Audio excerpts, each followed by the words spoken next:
մարդու հոգին ներկվում է նրա մտքերի գույնով, իսկ այն, ինչ կատարվում է քո ներսում, միշտ ավելի բարձր է խոսում, քան քո բառերը։ Սա ասել է Մարկոս Ավրելիոսը դեռ դարեր առաջ, բայց այսօր գիտությունը դա ապացուցում է։ Գիտեիք, որ ձեր ուղեղը բառացիորեն կարդում է դիմացինի ենթագիտակցական ազդակները, նախքան նա կբացի իր բերանը։ Սա ձեզ թույլ կտա տիրապետել մի գաղտնիքի, որը հասանելի է միայն էլիտային։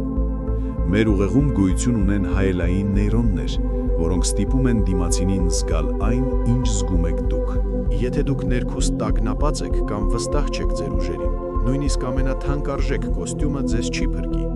Մարդիկ կզգան ձեր թուլությունը կենսաբանական մակարդակով։ Իրական ուժը սկսվում է ներքին սառնասրտությունից և հորմոնալ հավասարակշռությունից։ Դադարեք կենտրոնանալ խոսքերի վրա, կենտրոնացեք ձեր մետահաղորդագրության վրա։ Ձեր հայացքը, ձեր շնչառությունը և ձեր լռության որակը ավելին են պատմում ձեր կարգավիճակի մասին, քան ձեր բանկային հաշիվը։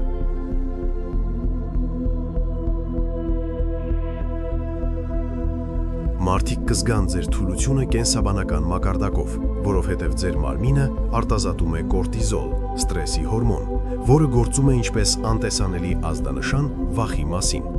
Իրական ուժը սկսվում է ներքին սառնասրտությունից և հորմոնալ հավասարակշռությունից,